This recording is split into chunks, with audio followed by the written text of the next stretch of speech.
Yo, what's going on everybody? It's Gem Live and welcome back to another video. And in today's video we have some old news, we have some new news, but it's all going to be about NBA free agency and the biggest things that have happened so far. And we are starting out with the King, LeBron James. So if you haven't heard and you watched one of my older videos, LeBron is going to LA and I guessed it. He signed a 4-year, $154 million contract with no player option, which means he's going to be in LA for all 4 years. He can't opt out after 3 years, which is exactly what he did in Miami.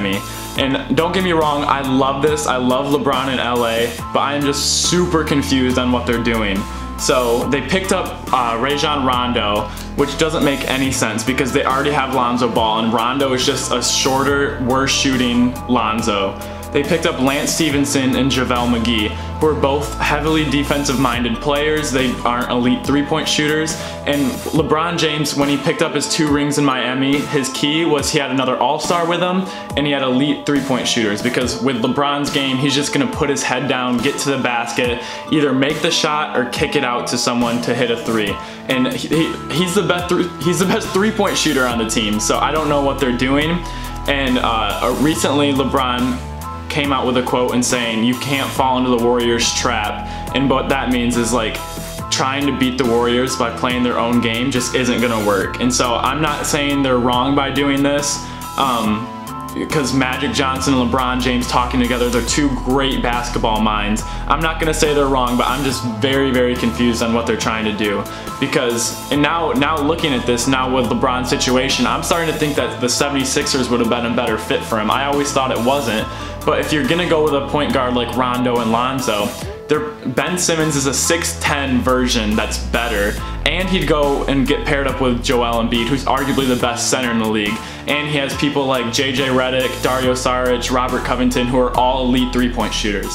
So basketball-wise, I think the 76ers would have been the best move for LeBron looking back at the trades they've made so far, because I really thought going into this they were gonna have to pick someone up like Kemba Walker, Damian Lillard, Kawhi Leonard, DeMarcus Cousins, who we'll talk about later, and just like fill it with three-point shooters. But that's not what happened at all. I'm beyond excited to see how this turns out, if their little experiment to beat the Warriors works.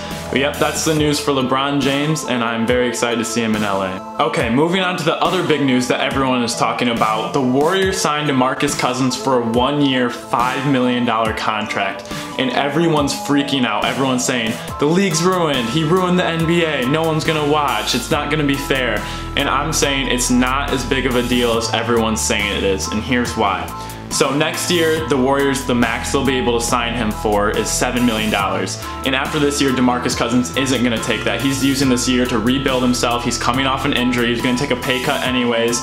And this is just him to get himself in a really good position to get a ring, make himself more marketable, and sign another super max with another team next year. So this is only a 1-year thing, and he just had an Achilles injury, which is a 12 to 15 month recovery time, and he got hurt late in the season. So the Warriors are just gonna have them for around playoff time. It's not as big of a deal as everyone thinks. The DeMarcus Cousins, he's an amazing player, yes. Is he an all-star? Yes. But they're just not going to change the Warriors. He's not going to become the one with the ball. He's just going to spread the floor more. And even if he can return to the Boogie Cousins that we all know. So with that Warrior news, I keep watching the NBA. The NBA isn't broke. Teams like the Celtics, Lakers, Rockets, they still have a chance. So keep watching. It's not as big of a deal as everyone thinks.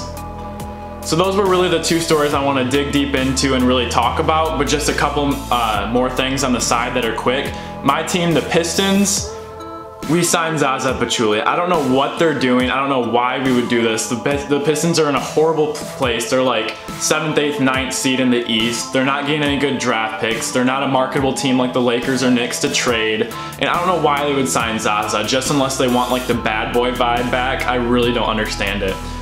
Staying in the East, I'm really excited for this Bulls team. The Bulls have been horrible the last few years. Ever since D Rose had his injury, they just haven't been the same. but I'm really excited. They have Chris Dunn, they re-signed Zach LaVine, they just picked up Jabari Parker. Lauri Markkanen has been a beast. He's been tearing it up in the offseason. He's putting on a lot of muscle, and he was one of the best three-point shooting rookies, and so he's getting a lot better. And then they just drafted a highly touted prospect in Wendell Carter. So for the Bulls being bad and not even being a playoff discussion team, I think they'll be able to find their way into the playoffs this year and have a nice, young, solid core. All right, moving on. Paul George and Carmelo Anthony and the Thunder. Now, the exact opposite of what everyone thought was gonna happen happened. Everyone thought Paul George was just shoo-in to go to LA. He was out because he just didn't want to be in that environment anymore. Well, Paul George comes out and he's staying in there. He re-signed for a long time. And Carmelo Anthony had this huge player option to stay in OKC after coming off a terrible year and getting way overpaid. Well, it sounds like Carmelo Anthony's on his way out the door right now, and they said the Rockets are the front runners, which, okay, moving on to that real fast. The Rockets would not be good with Carmelo Anthony. I don't even know if the Rockets are gonna be like what they were last year, because watching a few Rockets games, Chris Paul and James Harden are all the names you hear. But Trevor Ariza getting traded and also giving up Ryan Anderson, those two people were so undervalued on that team. Watching the games, like they were like their contributions to the games, which is usually why they won or lost. And so the Rockets getting rid of them and then possibly signing another ball dominant person in Carmelo Anthony when it was already Chris Paul, James Harden fighting for the ball. I just don't understand this. I don't know why they would do this. And I'm not sure why Paul George, unless he just had a really, really good connection with Russell Westbrook and the organization, I don't know why he's staying. I would love for him to team up with LeBron, especially how I referenced earlier.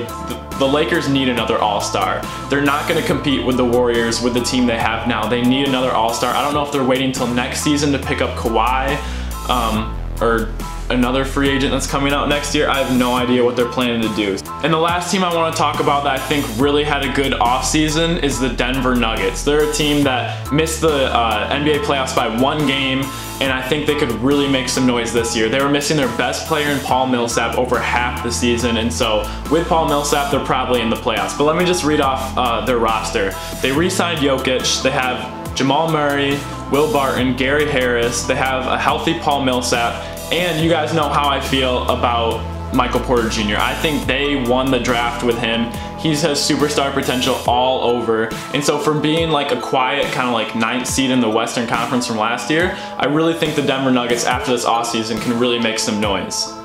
Alright, so those are my thoughts on the NBA offseason so far. It is far from over. A lot of stuff can still happen, and if it does, I'll probably make another video updating on everything. But thank you guys so much for tuning in. All your support really helps out. If you guys want to subscribe, like, comment, do it all. I see it all. So thank you guys for tuning in, and have a good day. Peace!